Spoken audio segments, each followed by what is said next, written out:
This is EE698G. We are at lecture number 6. We have been studying a circuit called as a delay locked loop.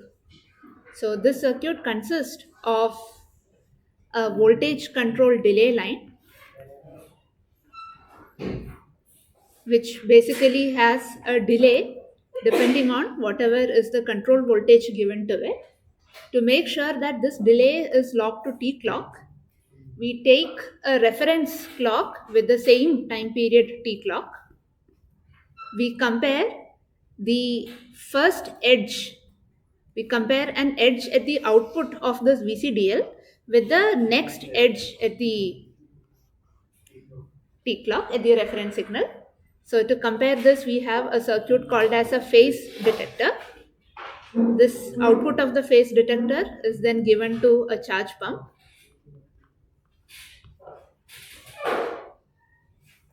The charge pump pushes and pulls charges out of a capacitor depending on the phase error that has been detected at the input of the PD. And eventually, under steady state, a voltage VC is developed across this capacitor. And for that magic value of VC, we expect the delay across the VCDL to be equal to T clock.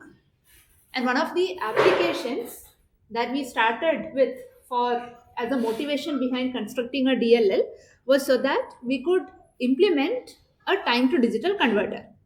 A time to digital converter, we knew that we can implement a TDC if we had buffers whose delay was stabilized. Right? If we had a buffer whose delay was equal to the resolution of the TDC, then we know we can implement a TDC by using a buffer chain. Right? So now one of you asked a very nice question. We have a buffer chain here whose delay is now T clock. Right? The overall buffer chain whose delay has been stabilized to T clock across PBT corners. And if I had n elements within this buffer chain, then the delay of one element is going to be T clock by n. So now I have to appropriately choose T clock and n such that T clock by n is the resolution required in the TDC. However, here is a problem. This VCDL at all times sees this reference clock. Right? Whereas if a buffer was part of the TDC, I would have wanted to either drive it using the start signal or a stop signal, not a clock. Right? Is the problem clear? Within the TDC, let's say I had a buffer chain like this, and I was tapping this using a flip-flop. I gave start and stop appropriately. Let's say this was my start signal, and I had stop signal going as the sampling edge for all the flops. Now, our assumption is this buffer has the delay same as the resolution required in the TDC. Right? And we are achieving this by using a DLL, where we took a VCDL and we logged it to 1 clock period. But this buffer chain is always seeing the reference clock. Right? It is necessary to maintain the negative feedback so that when the temperature changes, our VC will change accordingly to bring back the VCDL delay to T clock. Right? So I cannot use this VCDL directly as a part of the TDC. Any suggestions on how we can solve the problem?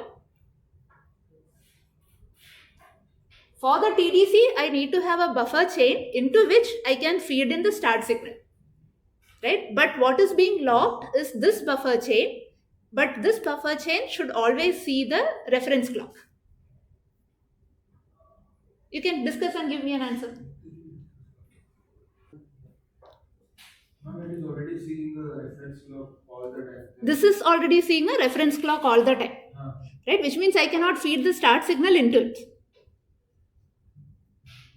In the TDC? In the TDC, I want to have feed in start and stop.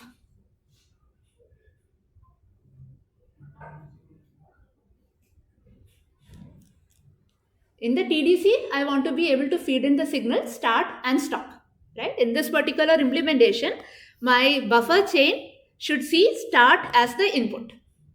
Right? I have nicely talked only about stabilizing the delay, but this involved feeding the reference clock to this buffer chain under all conditions. Right? Are you seeing the gap? So, do you have a solution? Discuss and give me a solution.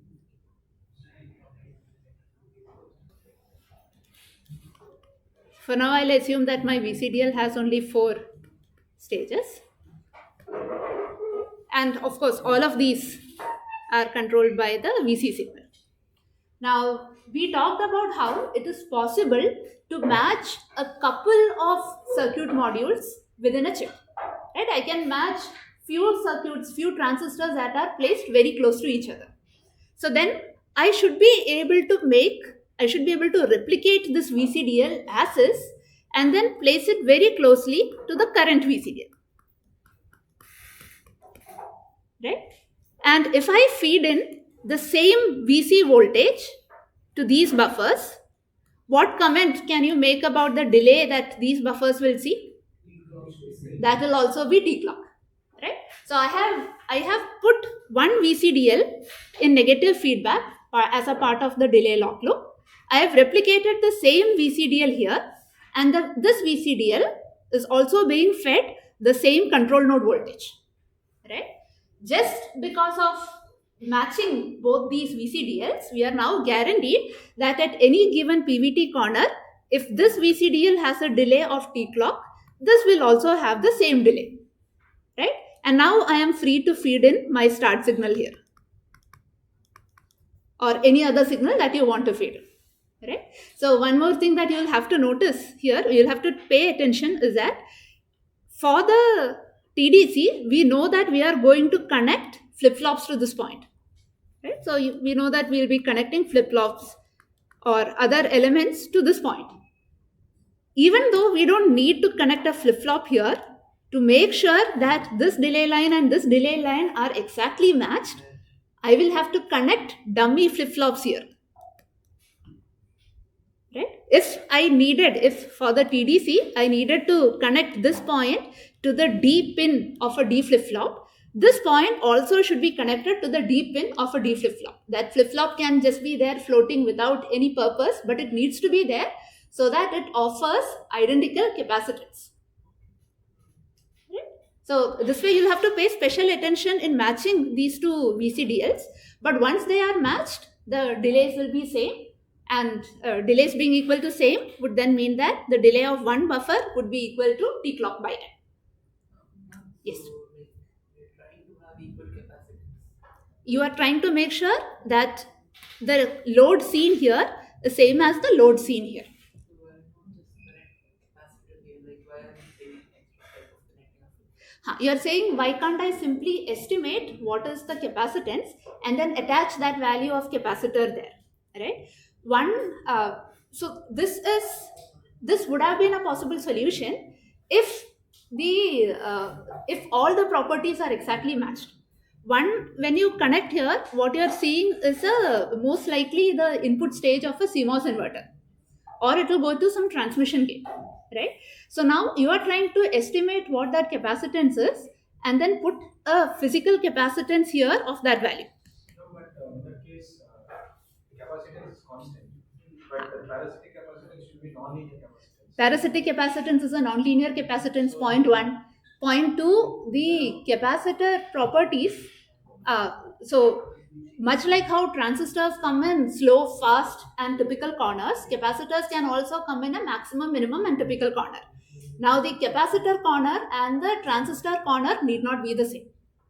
So your transistor could be in a corner where its input gate capacitance is higher, but the capacitor you put here could be in a different corner. That is at one point. The other point is the layout area taken by the capacitor, by that flip-flop here, could be different from the layout area, the aspect ratio of a physical capacitor that you put here. Right? The routings will be different, etc. So if you do not have space to put a full-blown D flip-flop, at least put the first 2 stages of within the D flip-flop here.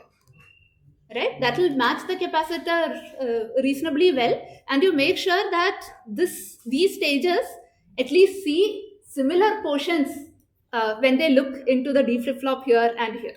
So if you put the first two stages, you'll be able to adjust it. But if you put a physical capacitor, that matching will also get very tricky. Right? Any questions here? So we did not put whole D flip flop, but dummy means first stage or something like that we can put. So now this depends on how much matching you need and how your layout looks like. So for example, let's say you had your first buffer somewhere like this, right? And let's say the D flip-flop looked like this and your second buffer was here in layout. Now instead of this, if you only put, so I'll show the, instead of this, if you only put something like this here, right, which let's say was the first two stages, then you see that the environment seen by this first buffer and this buffer are not exactly similar. So you can potentially have systematic variations during fabrication. So mismatches are likely to increase. Right? So you would also want to make sure that the transistors here are seeing similar layout, similar environment in both the VCDL part of the delay lock loop as well as the VCDL part of the TDC. Now, if your DFF was very big, right, then you could potentially do things like you make sure that it is a thick metal line here, there are no transistors nearby, and you can play around with it a little bit. Right? But if the area is not a concern, then I might as well put the full flip-flop there so that the matching is better. You want to make sure the environment seen by this VCDU, the delay unit, as well as this VCDU are identical in both of these.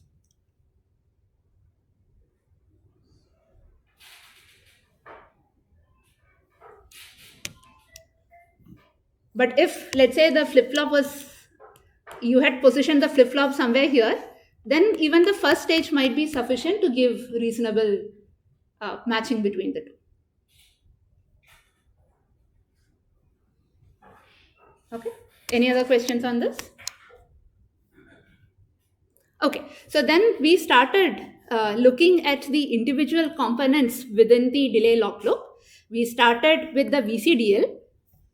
We have seen how to implement we have seen the architectural level implementation of the VCDL when you are trying to tune the load capacitance or the charging discharging current. And there are, of course, a lot of other possible implementations. But more importantly, we understood something about the VCDL characteristics. So if I were to look at the delay versus VC characteristics of the VCDL, now we said that this will not be a single curve. As you move across the corners, you are likely to get multiple curves. So you will identify what is the corner at which you get the minimum possible delay. Similarly, you will look for the typical delay and whatever is giving you the maximum possible delay. The idea is all the other curves are going to lie between these three curves. And the range of the VCDL that is usable in a delay line depends on what is the minimum and maximum VC voltage that you can apply safely in a delay line. This V1 value and V2 value is a function of how the charge pump circuit itself is implemented. Depending on that, we can calculate what is V1 and V2. And the rough idea here is that charge pump has transistors and those transistors have to remain in saturation. Therefore, if VC goes very low to 0, the NMOS transistors are likely to come out of saturation.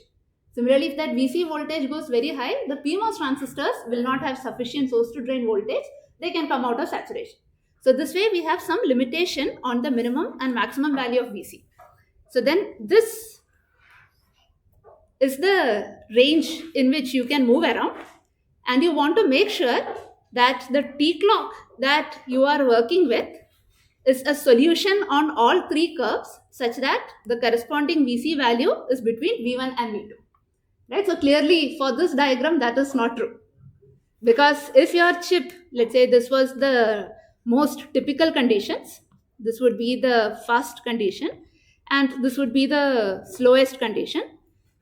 Only if your chip comes in the slow, the chip has to come in the slow condition and the temperature is very high and the voltage is low, only under these conditions can your DLL lock to the required value, right? Because for the other two curves, you don't have VC lying between V1 and V2.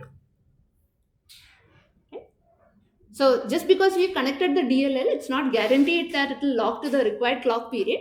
We also need to make sure that locking point exists within the VCDL characteristics. Any questions here? You had some doubt at the end of the class. Was it related to this? Okay. Okay. So with this, we have now completed discussion on the VCDL. We will now start with the phase detector module. Okay.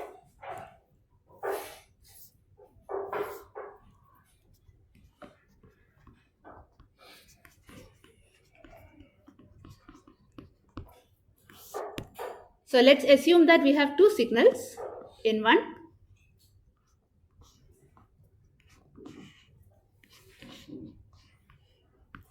and in two, and let's say in two is delayed by some delta t.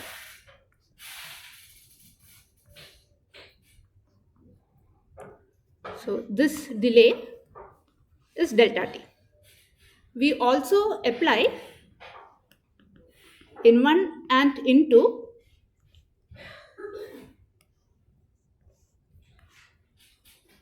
to a phase detector.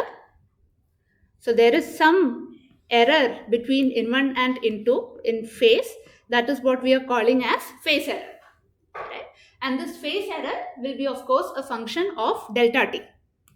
Now, a lot of PDs that we will study now, we are taking in one, in two, we measure the phase error and we generate a voltage quantity that is proportional, that is related to this phase error.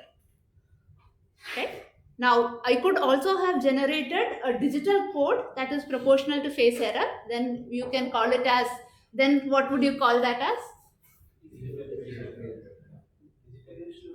Digital phase detector, okay. Any other term? Sorry? Phase to digital converter, okay. Isn't it same as a TDC? Right? You are measuring a delta, measuring a time, and then converting that to a code. Now, whether you call it as time to digital converter or phase to digital converter is up to you. Right? Yeah. So then it becomes similar to a TDC, but here in particular, we will focus on, so, but then I'm sure you are thinking about this has become a chicken and egg problem. We are trying to implement a TDC, we wanted a buffer with certain delay. Then we are implementing a DLL. That DLL now requires a TDC if we are implementing a digital implementation. But as you will see in some time, in these circuits, we don't need to know the exact time unit. The time resolution is, that exact time resolution, even if it is not known, it is okay. Because this phase detector, or if you are putting a TDC here, that is simply there to make sure that you are able to detect a non-zero phase, and then the steady state, under steady state, the feedback loop is able to bring it down to zero. Right? You are not trying to read out a value and then report it to the outside world saying that this is so much delay. Right? So there's a small difference in the TDCs that if you want to implement inside this versus a TDC that you might want in a time of flight measurement. In time of flight measurement, your TDC's output code should exactly match to a particular delay. Right? Whereas here you are interested in knowing the polarity, and knowing that it is possible, if I put this in a feedback loop, this will act as a sensing element where it tells you that the phase error is zero, a large quantity, small quantity, etc. Once we implement a couple of phase detectors, I think the idea will become clear to you. Okay, so you have a in one into phase error, and then we are going to look at the output voltage VPD of this phase detector. Right? I first want to make sure that all of us are on the same page as to how phi error is related to delta t, where in2 is a delayed version of in1. Right? This is a definition we will use for all the phase detectors. So let's say my phase error is phase error in your first signal, the total phase of the first signal, sorry, not phase error, minus the total phase in the second signal, where the first signal is in 1, the second signal is in 2. Now, given that I have represented in 1 and in 2 as square waves, you know that each of them can be represented as a sum of sinusoids, where the fundamental frequency is whatever is the frequency of in 1 and in 2. Right? So let's assume that both in 1 and in 2 has a fundamental frequency of omega naught. Okay. Now I'm going to represent my in 1 of t. Right? We know that this is some function of the total phase of that system. Right? I'm going to say my in 1 is gamma of omega naught t. I've taken an example where in 1 of t's total phase is simply omega naught t. It doesn't have an initial phase. I'll say in 2 of t is equal to gamma of, can you tell me what I should write here? T minus delta t. Omega naught into t minus delta t. Right? Then I can rewrite this as omega naught t minus omega naught into delta t. Right? Therefore, my phi error will be simply omega naught t minus omega naught t minus omega naught into delta t. This will be equal to omega naught into delta t. Right? Or I can also write this as 2 pi into delta t by t naught. Just to show you that if I have a delay of delta t, if in2 is delayed by delta t, I will get a phase error which is positive. If in1 is delayed by delta t, I will get a phase error that is negative. Right? That is how we will define positive and negative phase errors with respect to delaying or advancing the edge. In1, in2 delayed by delta t, we say the phase error is positive and vice versa. Okay. So now instead of just looking at the phase detector for the delay log loop, we'll take a more general approach. We'll go through a couple of generic phase detectors. Right? So that way in future, if you see another negative feedback loop in time domain and you see a fancy new phase detector, you would still be able to analyze it. Right? So that we get used to that habit of analyzing phase detectors, we'll go through very generic couple of phase detectors first. Now the phase detectors we are going to cover here can be broadly classified as phase detectors with more analog implementation versus digital phase detectors. This is a very broad classification. Here the analog phase detector simply refers to the fact that one or both the signals are likely to look like a sine wave, whereas the digital phase detectors are typically useful when the signals are more like a digital signal, where it switches between 0 and 1 like a square wave or a pulse train. Okay. Now for the analog phase detectors, we will look at a multiplier based PD and a sample and hold based PD. For a digital PD, we will look at how XOR can be used as a phase detector, SR latch, the phase frequency detector, which is the one that we will eventually use in the DLL, and we'll also look at a single D flip-flop based phase detector. Okay, so we'll first start with the multiplier based PD.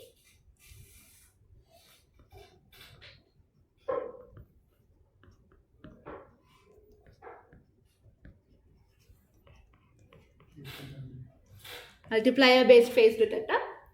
Now from the name, right, what do you think is happening? Multiplication, right? So I have two signals, in 1 of t and in 2 of t. I'll multiply both of them and I get an output VPD. Right? So I want you to start by calculating VPD. You can assume that in 1 of t is some A1 sine of omega naught t. In 2 of t, is some A2 sine of, will it be the same frequency? Frequency should be same, right? Because we are dealing with a delay lock loop, the frequencies are the same.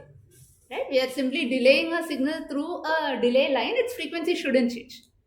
So this is some omega naught t plus, so I can add some phase to both signals. Let's say this was phi 1 and this was phi 2. A1 and A2 should also be. A1 and A2 can also be same, but even if they are different, we'll see what happens. Right? Because you are passing it through a delay line, if the supply of the delay line is slightly different, you can potentially get a different A1 and A2. Right?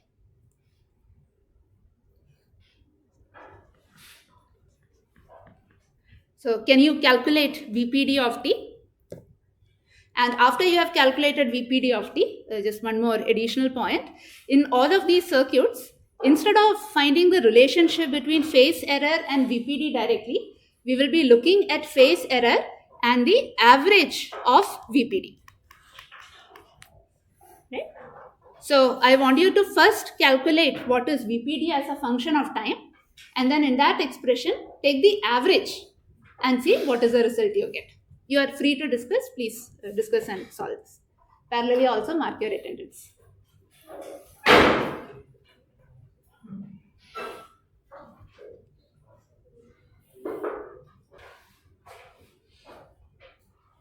So what do you get? This is A1, A2 into sine of something into sine of something else. So sine A into sine B, Cos A minus B minus cos of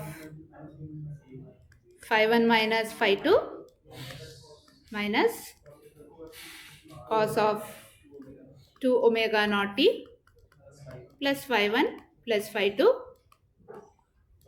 by 2. Right? Now of this, what is phi 1 minus phi 2 for us? Phi 1 minus phi 2 is a phase error. Right? So this is the expression for VPD. Now if I take the average of VPD, which I'll show like this, what do I get? So I'll have A1, A2 by 2 into cos of the phase error. This is a cosine waveform. If you do a time average of it, it goes to 0. Right? So you get this. So you have gotten VPD average as A1, A2 by 2 into cos of some phase error. Right? So anytime we see a characteristic like this, we should have that urge to pictorially represent this. So let's look at the characteristics of VPD average versus phase error. Please plot this. How does it look like? Simply a cosine wave. So it will look like this. Okay. Does this result make sense to you intuitively? I mean, mathematically it has come out very nice, but intuitively what are we doing? We are taking two sine waves. So let's say this was in 1, this is in 2. I'm going to first sketch in 2 such that there is no delay between the two. Right? You are taking the multiplication of this. When you multiply, what do you expect to get? Right? Given that there was no phase shift between the two, you'll see a waveform that looks like this. Right? And then you are taking the average of it. So the average is expected to be somewhere here. It's some positive value. Right? So you have some positive value here. Now as I keep increasing the phase difference between these two, what will happen? You'll also begin to see some portions where this goes below 0. Right? If this was my 0 line, you'll see some portions go below 0, because of which the average value is then going to come down. Right? In the extreme case where I make it shift by exactly 180 degree, what would you see? Destructive interference. Right? You will see positive portions, negative portions, both come around, because of which, so, sorry, in this case you will see everything negative. Right? So you will have everything as negative, because of which your average value is going to be a negative value. Right? And that corresponds to this point, plus pi and minus pi. And then if you were to shift it just by pi by 2, then you will have both positive and negative portions which will nicely cancel out with respect to each other. Right? So it has come out of math, yes, but you should have this intuitive feel also. The fact that you are taking two sine waves and then multiplying them. So the phase between them will determine the average of the voltage you'll see at the output. Is that okay? Okay. So now that we have gotten a plot like this, what comments can you quickly make? Where do you think the circuit is going to lock?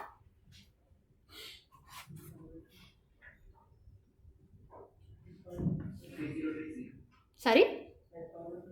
At pi by 2? Why do you say at pi by 2? So we are constructing a negative feedback loop. Right? So we have a negative feedback loop where your phase detector is a sensing element. And based on this, we are doing some other processing and then changing something else, etc. Right? So this is the overall DLL circuit. But if I take a very generic negative feedback loop, you still have something that is sensing some error and then doing something and then giving you an output. Right? Now it depends on what is the output of the sensing element. Right? It actually depends on what is the output here and how the rest of the processing circuit is going to detect it and process it. Right? But for most of the negative feedback loops that you would have seen, if your sensing element is giving you 0 output, right, then the rest of the loop is not processing anything. It's simply processing a 0. So the steady state condition is likely to happen when the sensing element is giving you a 0 output.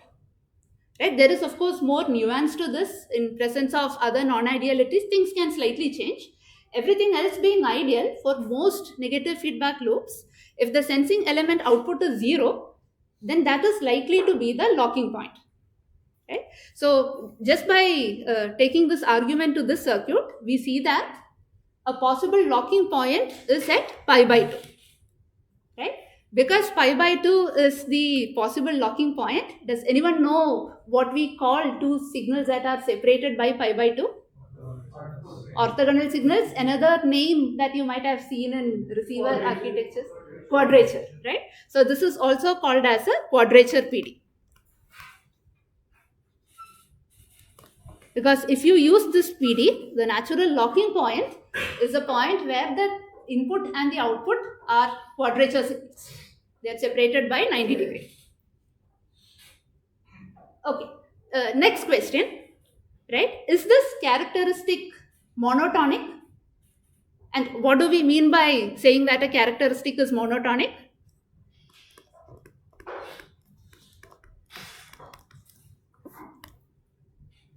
So I'll give you 2-3 characteristics. You can tell me if this is monotonic or not.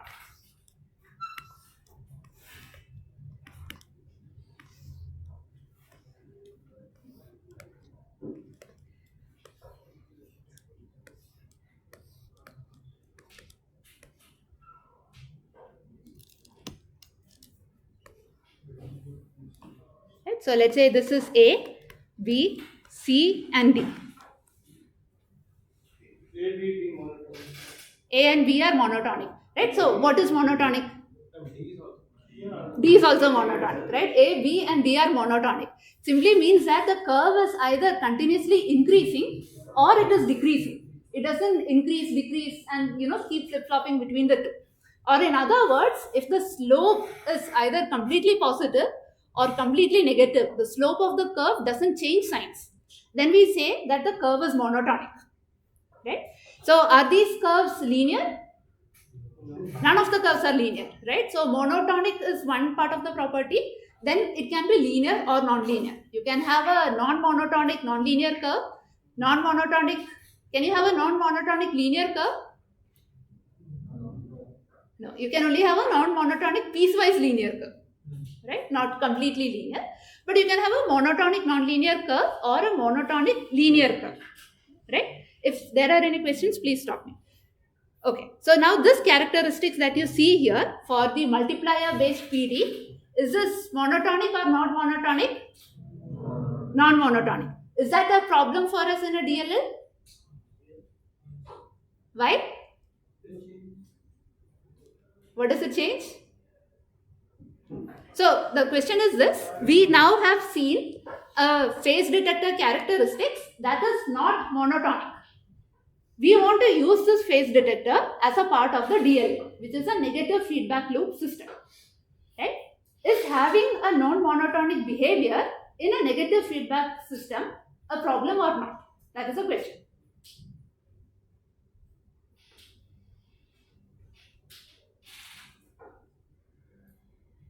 We will not know at which point it will lock. Yeah, pi by 2. We don't know whether it will lock to pi by 2 or minus pi by 2. So what if it, let's say I took a curve like this, right? Let's say I took a curve like this where this was the, okay, you are telling me, let's say I had a characteristic that looked like this.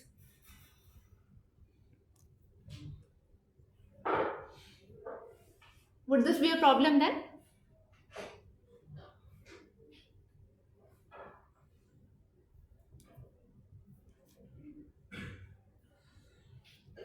So what is the behavior of this characteristic? Let's quickly analyze.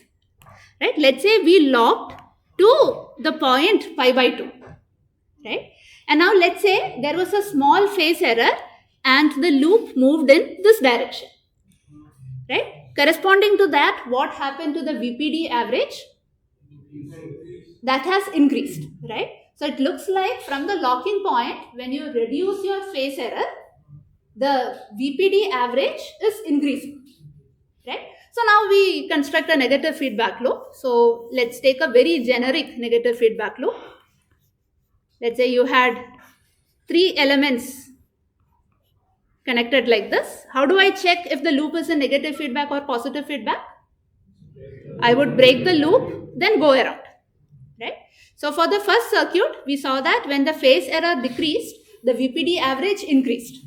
Or in other words, if the input increases, this is reducing. Let's assume the behavior for the other circuits as follows. Right? So now if I do a test on the loop to determine whether this is a negative feedback or not, I'll break the loop, I'll yank this voltage high, this voltage will reduce, this increases, this reduces, this also reduces, and this reduces. Right? So I went around the loop by yanking this voltage high, and when I came back, the polarity of the voltage here was in the other direction. So this is a negative feedback loop, no questions. So now let's say the phase variation that you saw was slightly large. It went from here all the way till here. Right? So what is the change in the behavior you see now? Right? Initially your VPD average had the behavior where as your phase error was reducing, the VPD average was increasing. But the moment you cross this, that behavior has changed. Right? Beyond this point, if your phase error reduces, your VPD average is also reducing. That means all of a sudden, this particular module has changed characteristics. Right? Now you have a characteristics that look like this. Is your negative feedback loop still a negative feedback? It has become a positive feedback loop. If you put an element in a feedback loop where the relation, where the characteristic is non-monotonic, then you risk switching the loop between positive feedback and negative feedback. Right? Which is why the monotonic nature of the elements that you put in a loop is very critical. Right? So now that we know, we cannot put this directly in the circuit and expect it to work for all phase errors, but we still want to somehow make it work, right? What is the recommendation that you would give? Observe the instances of monotonicity. Sorry? Observe the instances of monotonicity and do what? Then check. Then check. Means we can keep that thing error to be 0 to pi plane there. So one possibility is you limit the range at which your DLL is going to operate, right? You limit the range of the phase error. So in this particular case, if I limit my phase error range from 0 to pi, then I have a monotonic nature, right? Or I could choose to limit it between minus pi to 0, then also I am fine, right? So this way we have to limit the phase error that this particular phase detector will see to a region where it is monotonic, but once I do that, I'm fine, right? So the monotonic range for this particular case is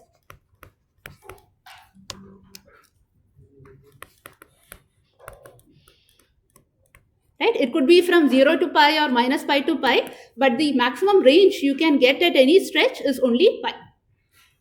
So quick question, was our BCDL architectures fine? Did it have monotonic nature or was it non-monotonic? They were all monotonic in nature. Right? That is why we didn't have to discuss this earlier. Okay, so is this curve linear from 0 to pi? Yes. Why is VPD average 0 in the steady state? Why is VPD average 0 in the steady state? Okay, so it depends on how the rest of the circuit is also put together. But generally, you put a negative feedback. When you make a negative feedback loop, we say that the error detected under steady state conditions, that error becomes 0. Right? Why do we say the error becomes 0? Because whatever is the sensing element, its output is also going to 0 when the error is 0. Right? You might have seen negative feedback loops involving op-amps. Right? So if you look at the property of the op-amp output is 0 when the input is 0. Right? The linear characteristics of some A times the error seen at the input. Right? Therefore, it makes sense that the steady state condition is where the error is 0.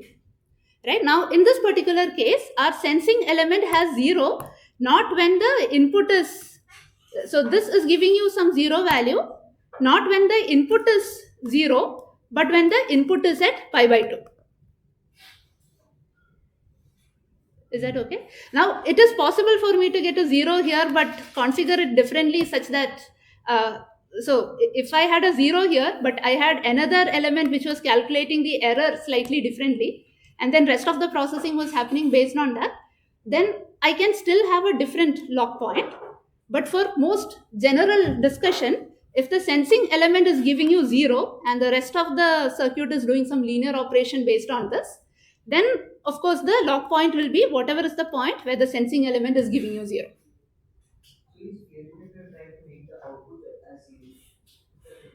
Phase detector, when you put it in most of the conventional negative feedback loops, wherever the phase detector output is 0, that is where the circuit is going to lock. Right? It is a negative feedback loop. It tries to make the phase error such that the rest of the loop is seeing 0 input. So if the sensing element is giving you 0 for some input, that is where it is likely to lock. In all of the negative feedback loops that you have seen so far, the sensing element was giving you 0 when the input was 0. In this particular case, the multiplier PD gives you an output of 0 when the input is pi by 2. So that is where this will lock to. Does that answer? Okay. So we saw that the monotonic range is at pi. Right? Now, because again, we are going to put this in negative feedback loop, at some point we will want to model it and look for the stability of the loop, which means we also need to identify what is the gain associated with this phase detector. Right? So now we are going to calculate the gain of the phase detector.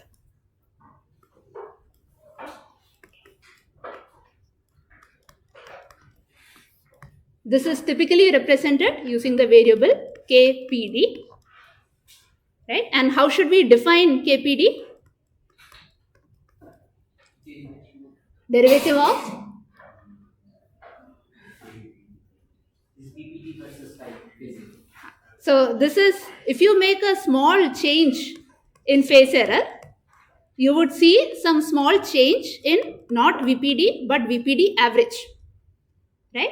This is how we define the gain of that phase detector. If I fluctuate the phase error by a small amount, how much does the average of the VPD fluctuate by? So in other words, I can directly show this as dVPD average by d phase error. What is the, so this is also same as the slope of VPD average versus phi error curve. Right? Now, can you calculate what is the KPD for the multiplier based PD? You have the expression for VPD average. What is the expression for VPD average? VPD average was equal to A1, A2 by 2 into cos of phi error.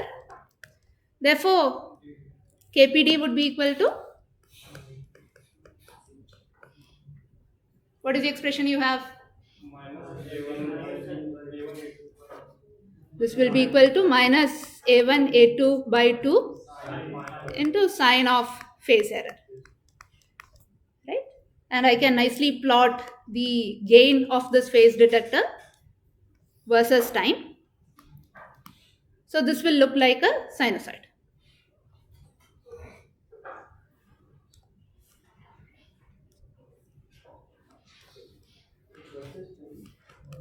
Sorry, versus phase error. Correct.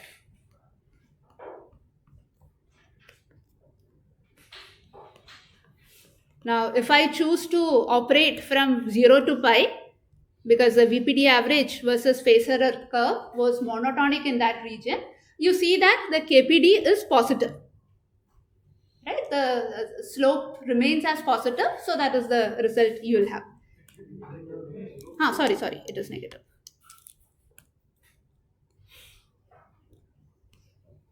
So the KPD value is then negative, and it doesn't change sign during this region from 0 to pi.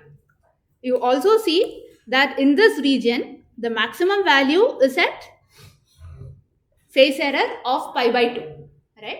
So the maximum sensitivity for this phase detector is closer to the locking point.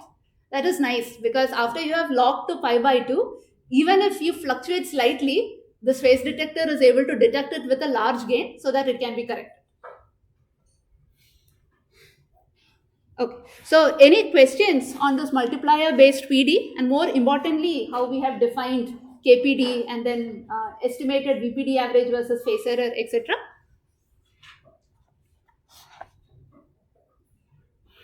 If not, we can look at the next phase detector. This is called as a sample and hold based PD. Typically, when you work with a sample and hold based PD, one of your signals is likely to be a sine wave or a cosine wave, and the other signal would be a square wave. So let me plot this more cleanly.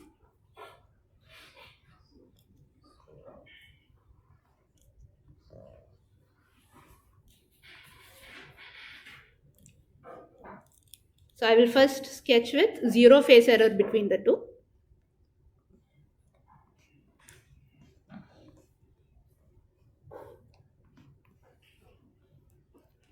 Right? Now, based on the term sample and hold, what do you think is going to happen? Switching. Okay. So you are saying sample at the edge. You are saying a switch capacitor circuit. That is again for sampling, right? You were saying. Input is to positive, we will take, and when negative hold or something like So what we are going to do is, whenever there is a rising edge in this into, we will sample the voltage in in1 corresponding to that. Right? So you will sample it and then you will hold it. So in this particular case, what is the value that has been sampled here? So 0 has been sampled here, it is held for 1 period. Again we sample 0, we hold it for 1 period. So this continues.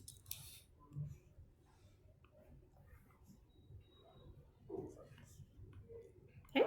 And as usual, instead of just looking at VPD, we will be looking at the average of VPD. Right? So what is the average of VPD? 0. Right? So now we can do this mathematically, but before we do the math, let us intuitively try to see what is the VPD average versus phase error plot that you will get. Okay. Now let's assume that there is some delay between these two in this direction. Now what would be the sampled value? It will be this maximum value. Right? So for what phase error do you expect to see the maximum? Phase error of pi by 2, you expect to see the maximum. Right? How do you think the behavior is going to be between these two nodes? Will it be linear? It will look like a sine wave, right? Because you are sampling these different points. You are sampling these different points of the sine wave, right? So you basically expect to see a sine wave connecting these points like this. And what comment can you make between negative phase errors till 0? They'll be negative, right? So if we didn't know anything and we started analyzing this is a behavior that one would expect. Now let us see if we can derive the same thing mathematically. Now for that, let's say our in1 of t is some sine of omega naught t. My in2 of t, because it's a square wave, I'll represent it as some function of the total phase, which is now omega naught t. If the square wave has been shifted by delta t, how can I represent it? Minus omega naught into delta t. Right? Now I want to write what is my VPD. Right? First I will write this in English, then we will form the mathematical framework for it. My VPD is simply samples of in1 of t at t equal to, can you tell me for what t I should write? I am sampling in1 of t using in2 of t, right? So VPD is sample of in1 of t and I am sampling this at t equal to T naught is minus 2 pi. And 2 pi is omega naught t minus omega naught delta t equals to 2 pi. Or 0, 2 pi. So I want to write an expression here. So let's say this was at time t equal to 0. Right? Then this instance is delta t. This instance, whatever is the time period plus delta t. This would be 2t naught plus delta t. So can I say this is for t equal to n times t naught plus delta t, where n is an integer, right? Where this n has to be an integer. So now I can substitute. So now my VPD is equal to, I am doing sine of omega naught for t equal to n t naught plus delta t. Right? So this is sine of omega naught t naught into n plus omega naught into delta t. So I can write this as sine of, what is omega naught into t naught? 2 pi. So this is simply 2 pi n plus, what comment can you make about omega naught into delta t? That is a phase error we are trying to detect, right? That is a phase difference between in1 and in2. So this becomes your phase error. And 2 pi n plus phi error, if you take the sinusoid of that, it is same as taking the sine of phase error. Right? So if this is your VPD, how does VPD average look like? It remains the same. Sine of phase error is not a time varying signal. Right? This is not a time varying signal. Therefore, VPD average is same as sine of phase error. Is that statement clear?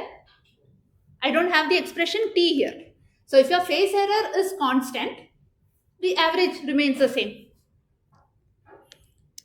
Okay. So now if I were to plot VPD average versus sine of phase error, I know we have plotted it already, but quickly. So VPD average versus phase error, I'll simply have a sinusoidal characteristic.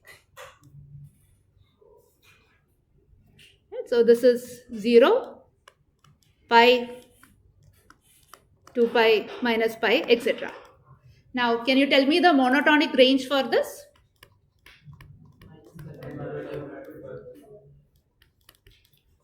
Right? This is could be from minus pi to pi, or you can of course identify, is it from minus pi to pi? Minus pi by 2 to plus pi by 2, and the overall range you can get at a time is pi. Okay. What about KPD?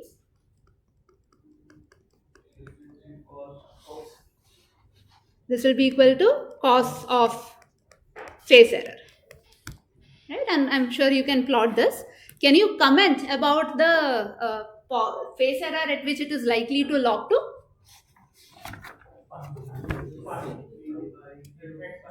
So if you are operating from minus pi by 2 to plus pi by 2, then it is 0. If you choose to operate from pi by 2 to 3 pi by 2, then you will log to pi. But your circuit needs to be configured differently when you are operating in this region versus in this region. Because the KPD has different signs. Therefore, your negative feedback will happen when the rest of the modules are configured in a certain way in each of these regions. Yes. The choice of the phase error, the range of the phase error that we want, like it is not entirely up to us, right? It is up to the DLL that we are using, right? Because like in the earlier discussions, as we have seen, if the phase error increases, we might need more number of buffers in the DLL. If the lock point is higher, then we need, if the T clock is higher, then we need more number of elements in the buffer. Essentially, increasing the phase error means that we are like pushing the clock further, right? Increasing the phase error. So one small point I wanted to clarify. In the DLL, when we spoke about locking in1 and in2, how did we measure the phase error?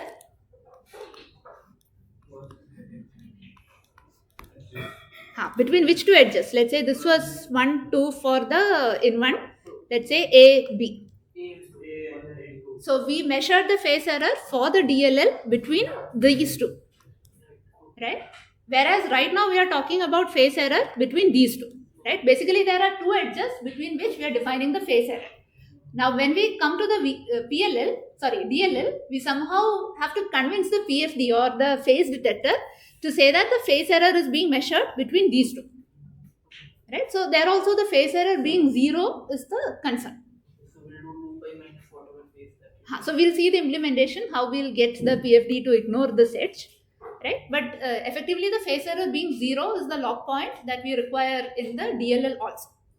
So where this range of phase error will matter is what is the, if an error occurs, right, in the DLL, what is the maximum phase error that we will have to correct. So if you are starting the chip from, so this is especially true if you are starting the chip from steady state. So you have this VCDL, right? It has some delay characteristics.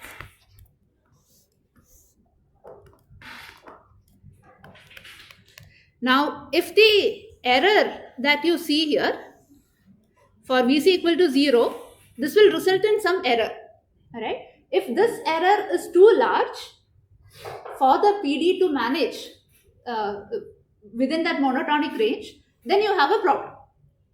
Right? So when you initialize the system, if you initialize it in a certain way such that the maximum error that the PD can see is always within the range that we discussed, then you are fine. The instant at which you are likely to see the maximum phase error is usually when you start off the chip. When you power it on, that is when you don't know what is the maximum phase error that you can see. Once you have locked to this particular value, then or let's say you lock to this particular value, then any fluctuation you see are likely to be very slow varying fluctuations. Right? The first time lock is a function of process, voltage, temperature, everything related together. Right? The process is not going to change drastically as this is changing, as the operation time is exceeding. Right? What will change is the temperature can change, or you can have fluctuations in the VDD.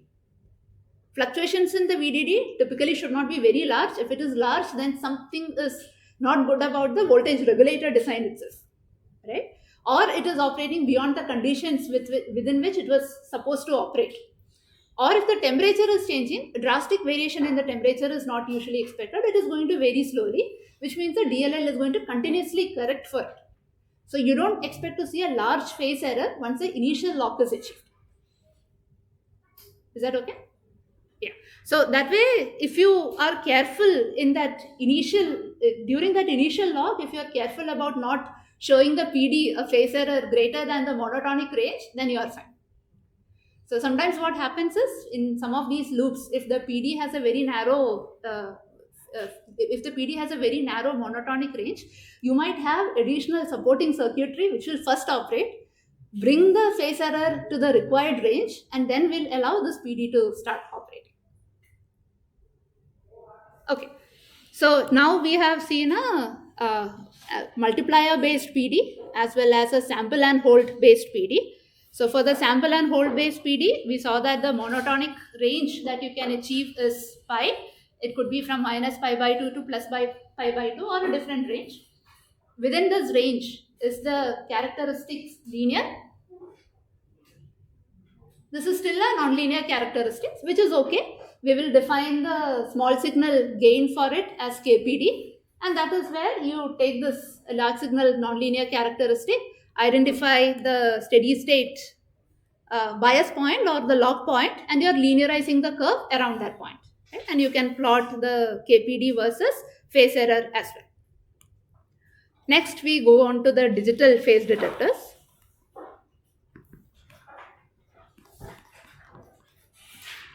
Our first digital phase detector is a XOR based PD.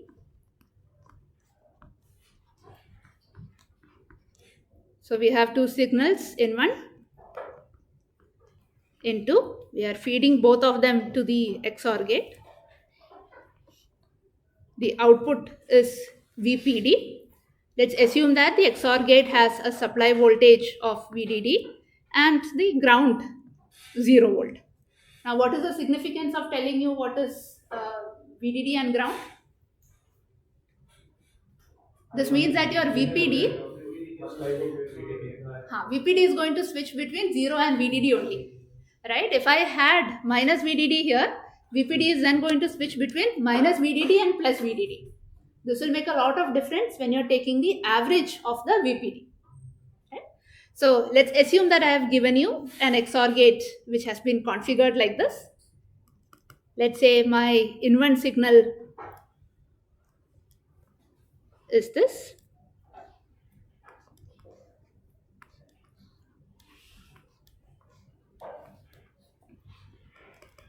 And I'm going to delay my into by some amount.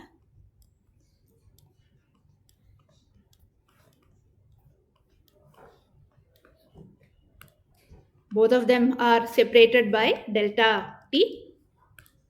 You have to sketch VPD, then estimate VPD as a function of phase error.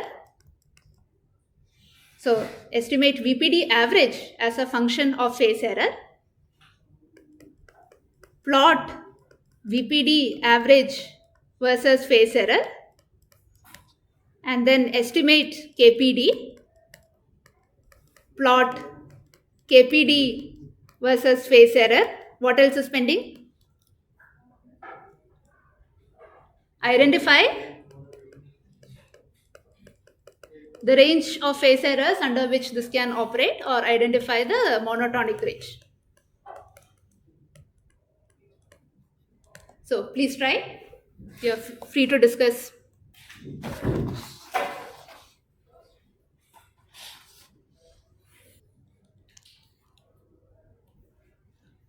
So I'll start by writing out the truth table for XOR.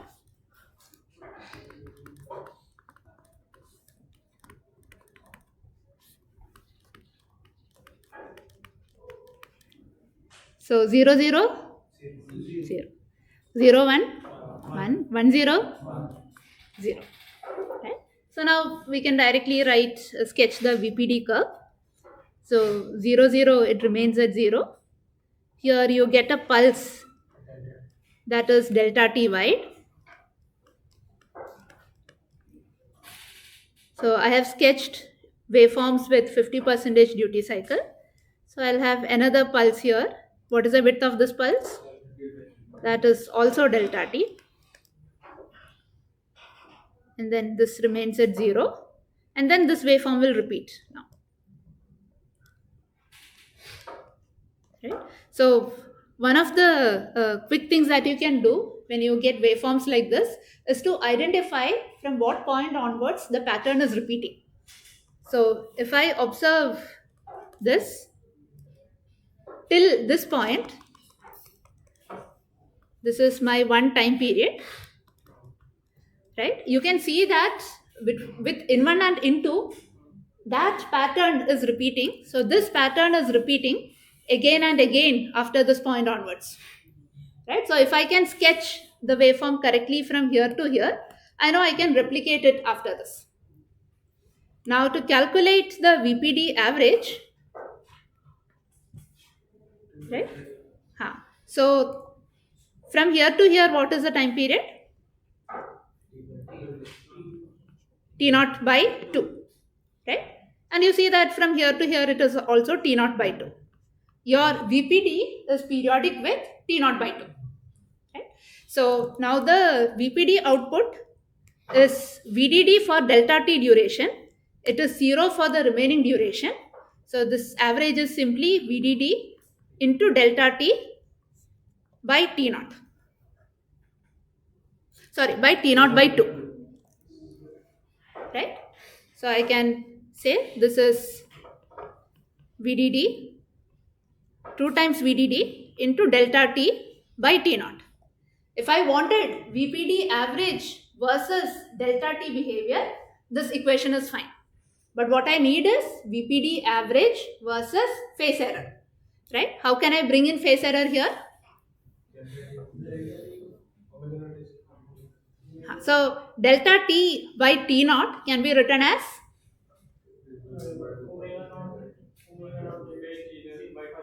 so this is equal to phase error by 2 pi. Right? So wherever I see delta T by T0, I'll replace it by phase error by 2 pi. Right? So this simply is equal to VDD into phase error. Right? There is a 2 pi at the bottom, but there is a 2 at the top. So I can directly write it as VDD by pi into phase error. Right? Now here is a question. Right? I have a relationship between VPD average and phase error. Do you think this is true for all phase errors? Imagine that I am pulling this signal to the right side. That means my delta T is increasing. Based on this expression, so either this expression or this expression, what is the effect that you expect to see? VPD should increase linearly, right? So as I am pulling this signal to this side, I would expect to see these pulse widths to increase linearly, right? Where does that stop being true? For what value of delta T onwards does that stop being true? T0 by 2, right? If my delta T reaches this point, after this, So when it reaches this point, at that point, this will be, your pulse width would have increased till this much. The second pulse width also would have increased till this much. At that point, you expect the average to be same as VDD, right? Now, after that, the behavior has to be something else. It cannot keep going high, right? So take a minute and see if you are able to plot that.